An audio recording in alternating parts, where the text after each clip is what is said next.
Okay, now let's do derivatives in MATLAB. Now there's two different ways to calculate derivatives in MATLAB. The first is symbolic and the second is numeric. Now symbolic is just what you think it is. It's pushing symbols around. So when you're pushing symbols around on a piece of paper to derive an expression or something like that, that's symbolic.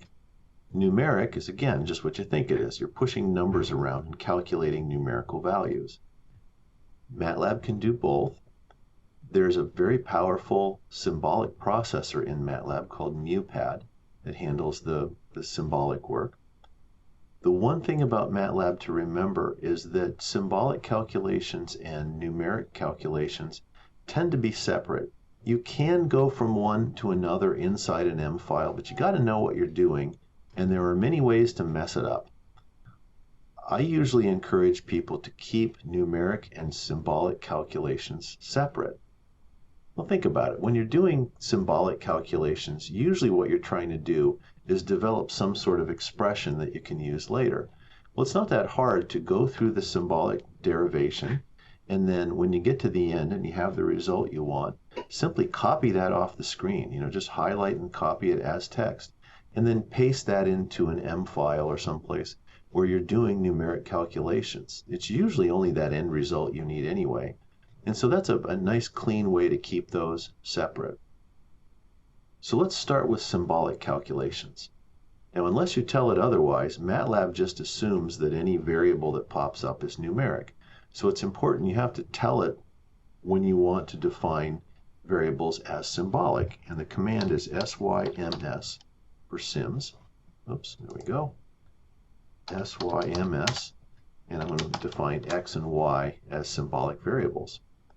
So I'm going to pull up a y that I defined earlier. There it is. And I don't think this function means anything physical. If it does, it's news to me. It's just something that's interesting and complicated enough that we can use it to learn how to calculate derivatives. So I'm going to hit return, and there it is. Now how do I make a symbolic derivative? Well, let's call it dy, and I'm going to say diff for differential. And put a y in there, and since the only variable there is x, it assumes it's a function of x. And there it is.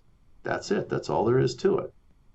If I want to change y, I can. I have to recalculate dy, but that's not hard to do. Now, what is hard to do is to try to calculate a numeric value for dy. Because you can't say, what if I want to say dy of 1.2? That would work if this was a numeric calculation, but watch what happens. See, it thinks of dy as a 1-by-1 matrix, and it tries to interpret that number right there as a matrix address.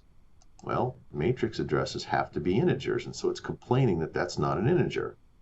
Well, you're right. So how about this? There's a substitute command. I can substitute expressions in other expressions if I'd like. I can also substitute a number for a variable. So there's x, and I'll put in a 1.2. Let's see what we get here. The symbolic processor really doesn't want to think in terms of floating point variables, and so it converted 1.2 to 6 over 5 and showed everything on the screen as integers. Well, that's what the symbolic processor does. Could I force it to calculate a numeric value, a floating point decimal value? Yes, I can.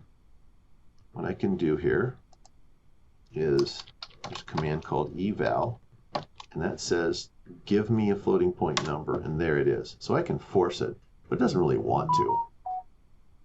Okay, that was pretty straightforward. Let's now do some calculations numerically in MATLAB. So I got to do a little house cleaning here. I'm going to definitely want to clear the workspace and clear the command window. Now there's no symbolic variables defined, so anything that pops up on the screen, anything I type in, MATLAB is going to assume it's a floating point, decimal number. So let's do this. Let's define a variable called dx. That'll be step size. And I want to define a list of x's from 0 to 4 times pi. Now pi is a value programmed into MATLAB. I don't have to define it. It already knows what pi is. Now I don't want that many numbers on the screen, so I'm going to suppress the echo. And you can see the way this worked out. There's 126 numbers in that list. Well, let's make y that's maybe sine x. Let's take the simplest thing we can think of. The derivative of sine is cosine. So let's just do sine. I'll suppress that again. And I've got a corresponding list of y's. Well, what would dy be? Let's say dy equals, and it turns out it's the same command. We use the same command numerically that we do symbolically. I'm going to say y.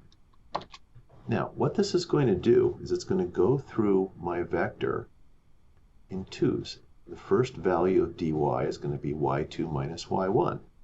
The second one is going to be y3 minus y2, and then y4 minus y3, and on we go. If you look at the definition of a derivative, that's just the numerator. Well, the denominator of that definition is dx, or delta x. So let's just put that in there, make that complete. So that's now a finite difference derivative. It's now a finite difference approximation to the derivative of sine, which is cosine. Now, one thing to notice is dy is one element shorter than x or y. And the reason is because in order to make one value of dy, I needed two values of y. And when I get to the very end, to make element 126, I would need to subtract y of 127 from y of 126. Well, there is no y of 127. And one other thing I want to do here is I want to make an exact value of the derivative, and that's cosine. And I know that if you're a little new to this, you may not know that the derivative of sine is cosine, but it is. We can look that up if you want. Let's maybe call that dy exact. And that'll also have 126 elements in it. So let's try this. Let's plot x times dy exact, and let's maybe make that plot blue. And we'll turn the grid on. So there it is. Looks good. Looks like it's two complete cycles, which is why I went to 4 pi. So maybe make that a little bigger so you can see that on your screen. There. Maybe that's a little easier to look at. All right, let's put that away for a second, and let's add to it. Say, hold on, I'm going to plot something else. And let's plot the finite difference approximation on top of the exact. Now, if I try this, let's make it a red circle. By the way, that's an O, not a 0. This isn't going to work. Yeah, the plots have to be the same length.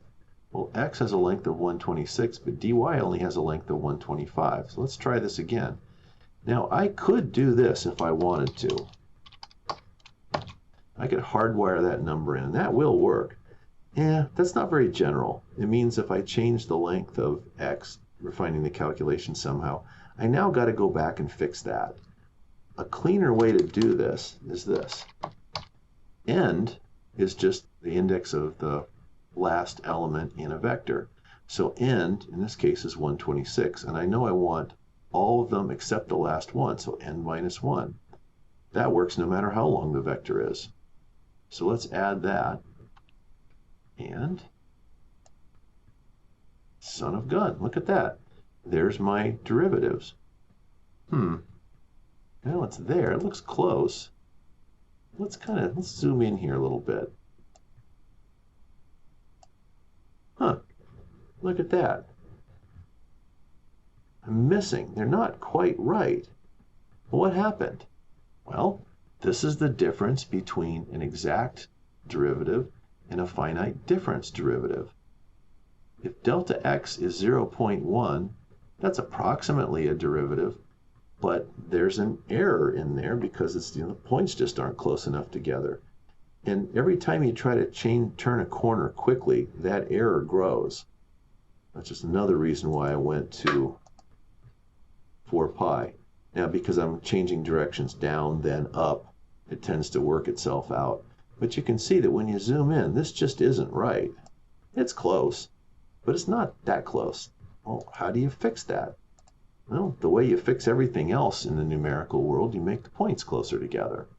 Let's clear the memory And I'll go ahead and clear the command window again because all the commands I need are over here. Let's pull up that command at dx, and rather than make it 0.01 or 0.1, let's make it 0.05. Let's make it 0.02. That's going to be a lot longer, but the points will be a lot closer together. All right, so I'm going to calculate the sign again. dy underscore, there's that. dy, not that one, there we go, that one. Okay. That's going to work, and you can see 1 point shorter. Let's pull up the, whoops, not that command, but that one. And let's just put the hold on while we're at it here. Let's put the grid and then the hold on. Oh, I went to plot the wrong thing, didn't I? Let's do this like I did before. There we go. That looks better, doesn't it? Yeah. That's what we need. And let's pull that and expand that a little bit. We'll put that away for a second. The hold is on, so let's pull up the next plot command. Not that one, not that one, that one. And there it is. A lot more points, a lot more points. But watch what happened now. I'm going to go ahead and zoom in right up there again. Now I have to zoom way, way, way in, much closer than I did before, to start seeing these errors. You can see now that unless I zoom way in, those errors are hardly noticeable. Okay, I have to zoom pretty far in before the errors start to really appear. Now, how do I fix that? Well, if it worked once, it can work again. If I make delta x or dx smaller, my finite difference derivative gets closer and closer to the exact derivative, just about like you'd think. So there we are. We've done the derivative of a function in MATLAB symbolically, and we've also done the derivative of a function numerically. I hope this helps, and we'll talk to you next time.